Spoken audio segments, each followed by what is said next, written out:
¿Alguna vez os habéis preguntado qué es el fascismo? Porque básicamente son muchos los casos en los cuales decimos dicho término de forma despectiva hacia gente conservadora, gente rancia, o como diríamos en España, cuñados. Pero son muy pocos los casos en los cuales hay un análisis riguroso de la ideología del partido o del individuo al cual se están criticando. Solo hace falta irse a Twitter para comprobarlo. Guille, esperemos que no sea fascista y Mut está de moda ser facha. Cabe destacar también que básicamente las definiciones que dan la RAE de fascista o facha dejan mucho que desear y que la mayoría de diccionarios filosóficos no se atreven a definir este movimiento político y social, como si las ciencias sociales pues, no fuesen serias, cuando verdaderamente sí lo son, al igual que sistemáticas. Y precisamente el fascismo ha sido analizado y trabajado desde sus orígenes por parte del marxismo, cuyo análisis fue el imperante hasta los 90, básicamente. En su análisis, el marxismo vinculaba el fascismo a dos cosas: la burguesía, ya sea medias o altas burguesías, y una ideología que representaba a dicha clase social, y a una etapa o herramienta del capitalismo para básicamente reprimir movimientos sindicales de izquierdas, ya sean anarquistas o comunistas. Y de decir que hay verdad en estas palabras. Precisamente el fascismo aparece tanto en Italia como en España como en Alemania para frenar dichos movimientos, e incluso impulsado por sectores conservadores, ya sea a nivel nacional o a nivel internacional. Entonces, hay verdaderamente verdad, como podéis ver en este texto de Gramsci, que básicamente es un teórico marxista italiano verdaderamente importante, porque, por ejemplo, fundó el Partido Comunista Italiano. Pero también es verdad que la ideología política y las consecuencias políticas y ejecuciones de dichos movimientos van mucho más allá de una mera clase social o de un sistema económico concreto, porque básicamente tomaban medidas anticapitalistas y anticomunistas, por ejemplo, con su gobierno, que por lo general era un gobierno intervencionista y, por consiguiente, realmente contrario al laissez-faire neoliberal y liberal de, bueno, la economía se regula sola. La economía no se regula sola, maní. Considero que el fascismo está mucho más vinculado a una palangénesis y un ultranacionalismo, que son cuestiones que, como he dicho, van mucho más allá de una mera clase social y de un mero sistema económico. Aquí es donde entra Roger Griffin, quien básicamente define dicho movimiento como una ideología política cuyo esencia mística, en sus distintas variantes, es una forma pangenética de ultranacionalismo populista. Aquí aparecen distintos términos un poco complicados, la verdad, porque los filósofos pues, encontramos la necesidad de emplear dichos términos por motivos que no voy a explicar ahora, pero básicamente para acotar y no tener una página entera explicando lo que está pasando y básicamente poder trabajar de forma más rápida, igual que básicamente la ciencia con las ecuaciones. Pero analicemos el de palangénesis, que es el término tal vez más complicado, porque básicamente es un neologismo, es decir, una palabra que ha inventado dicho autor o ha traído a coalición dicho autor para representar la idea que quiere representar, valga la redundancia.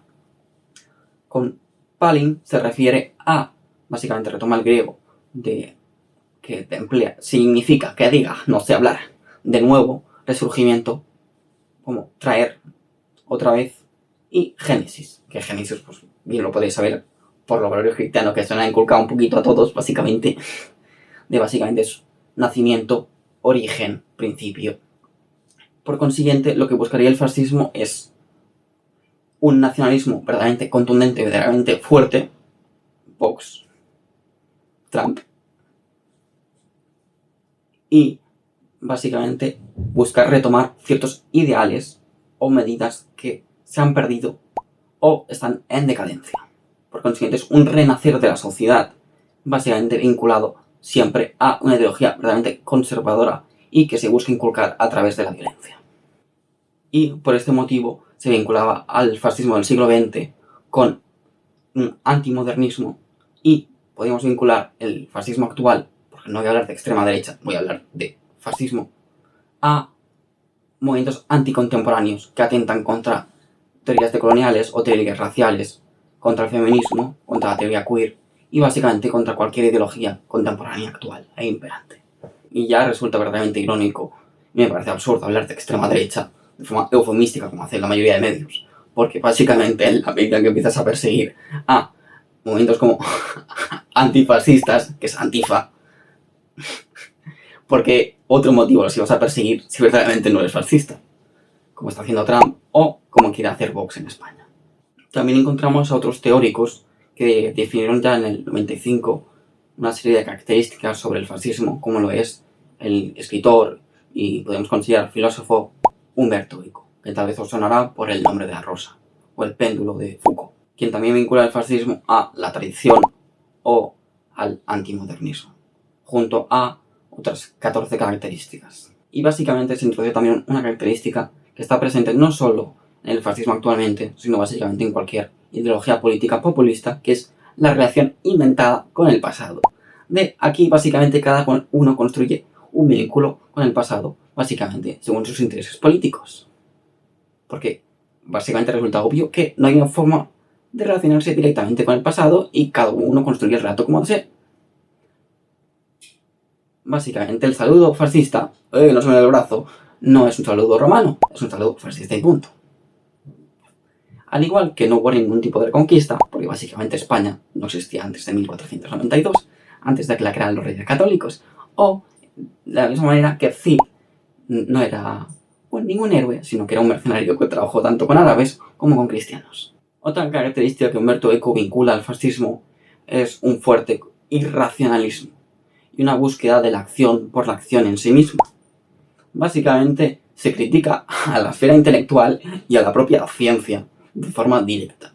Vaya, y esto básicamente nos quiere resonar a, por ejemplo, los últimos casos que ha sacado Vox, y sustentado obviamente por el PP, donde básicamente se explica que el aborto puede causar distintos daños bastante severos sobre las mujeres, y para ello se basan en estudios donde básicamente son únicamente mujeres cristianas, o, sorpresa, o, por ejemplo, como Trump critica las vacunas porque dice que causan autismo, o básicamente Vito Quiles, quien se considera periodista sin haber terminado la carrera de periodismo.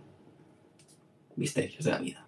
Es en esta misma crítica al paradigma científico donde básicamente también se atenta contra, digamos, la diversidad de pensamiento y las críticas de cómo, digamos, ir en contra de cierta ideología se considera traición.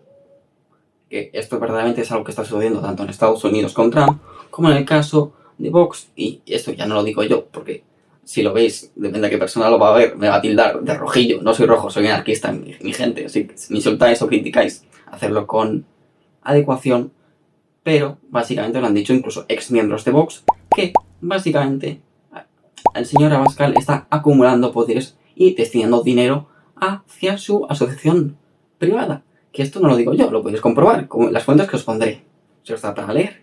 Es en esta noción en la cual únicamente puede existir un único discurso verídico y una única verdad, en la cual también aparece, obviamente, el miedo a la diferencia, el miedo a lo distinto. Y este vínculo también lo podemos vincular al nacionalismo, en la medida en que defines algo con una serie de características, ya sean más o menos esencialistas, es decir, ya se puedan adquirir por parte de otra persona o no.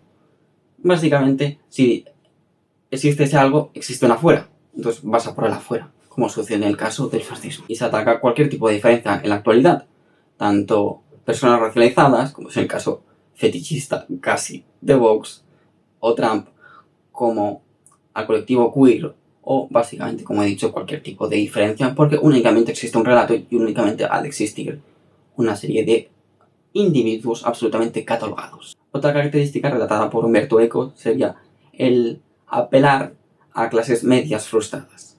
Básicamente el no emplear terminología clásica del marxismo de proletario, burguesía, sino hablar de una clase media que es verdaderamente inexistente porque hay pobres y hay ricos. Manín, date cuenta, eres pobre, eres más pobre que las ratas. Ya está, estás aquí, no formas parte del 1% de la población. Eres pobre. Date cuenta. Somos pobres. No eres pobre, yo también soy pobre. Muy pobre, más pobre que las ratillas. No tengo ni para un trípode en condiciones, mi gente. Otra característica sería la obsesión con las conspiraciones. En el caso español es bastante gracioso porque Franco la pilló con la masonería se dice que es porque quiso entrar y no le dejaron, pero bueno, no sé el motivo. En el caso italiano y ruso con Stalin, básicamente hubo una manía paranoide de persecución social, prácticamente cualquier individuo, y a nivel político una caza brutal, donde Stalin tiene una foto, sale con los panas y luego se va reduciendo hasta que solo se queda él. Y en el caso alemán, podemos decir que es el más famoso, por decirlo así, porque básicamente el objeto de fetiche fueron los judíos. Los judíos son los culpables de todo mal, de todo mal. Que todavía hay gente que es nazi, y es curioso porque apoya ir en contra de los judíos, que dices tú, man, a ver, que los judíos es peña, ¿sabes? Es peña que está ahí en el mundo y ya está, no acaparan poder ni controlan el mundo. Pero bueno, hay gente que cree que la Tierra es plana, así que no me voy a quejar. Otra característica vinculada a esta misma anterior es básicamente la visión de que el enemigo es poderoso, a lo mejor a nivel de capital o a nivel de recursos, de una manera u otra, pero a la vez es débil porque nos podemos enfrentar a él y básicamente derribarle. Cosa que, por ejemplo, sucedía en la Alemania con los nazis. Otra, básicamente, sería la visión del pacifismo como también una forma de traición, en la que básicamente, si eres pacífico, lo que estás haciendo es colaborar de forma indirecta con el enemigo. Y en estos mismos sistemas también hay una educación para que el individuo sea fuerte en términos así sexistas de masculinidad y mierdas varias, básicamente. Y donde por consiguiente también hay un desprecio verdaderamente grande por parte de aquellos individuos que son considerados como débiles. Precisamente en la Alemania nazi hablamos de eugenesia y de tratar de crear una raza perfecta y mierdas varias. Es en esta misma relación de traen choque contra el pacifismo y este heroísmo y vínculo a la muerte, como hacen distintos movimientos fascistas, que aparece también la noción, irónicamente, de una gran fuerte pelea, de una gran guerra, de un gran cambio radical y violento que permita dicho cambio, valga redundancia, y dicho resurgir, ¿no? Dicho movimiento palingenético, como diría Griffin. Entonces es irónico que se vaya en contra del pacifismo, pero que haya un gran momento de guerra, de conflicto grande, y después de este conflicto haya la paz verdadera, ¿no? Se solucionen todos los problemas de forma absolutamente ideal. Que básicamente parece ser lo que propone Vox o propone Trump con la deportación de población racializada. De hecho, y mágicamente todos los problemas se solucionan. O sea, no funciona así. Pero bueno. Siguiendo con las características de Umberto Eco, otra, como ya he dejado de entrever, es el fuerte sexismo y el culto a la masculinidad. De cómo, obviamente, se trabaja de forma binaria, donde solo existen hombres y mujeres, y donde cada persona tiene su categoría social de la cual, obviamente, no puede salir. Donde precisamente el fascismo clásico vinculaba a la mujer al ámbito doméstico y a la reproducción, y el actual, sí, obviamente, no es tonto. Entonces ha desarticulado esta noción para amplificarla más y no oler tanto a tu oficio conservador. Otra característica que indica Umberto Eco es el populismo cualitativo.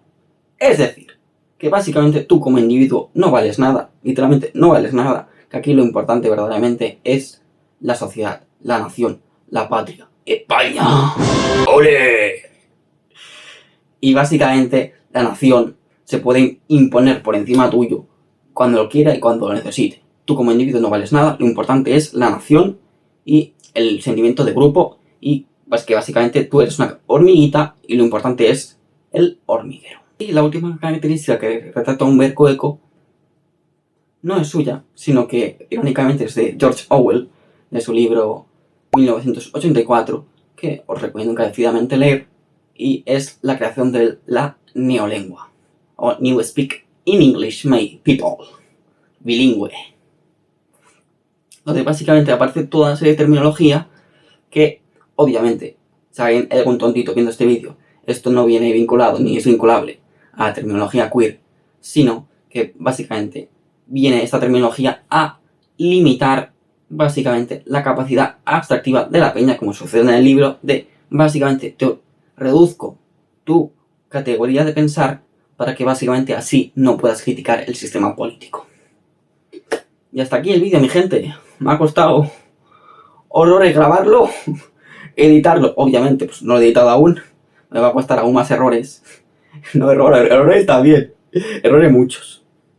Pero me va a costar aún más errores editarlo.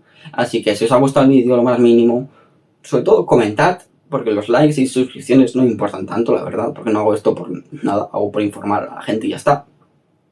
Sobre todo comentad, porque es algo que me anima muchísimo a seguir haciendo vídeos y con toda la pesca.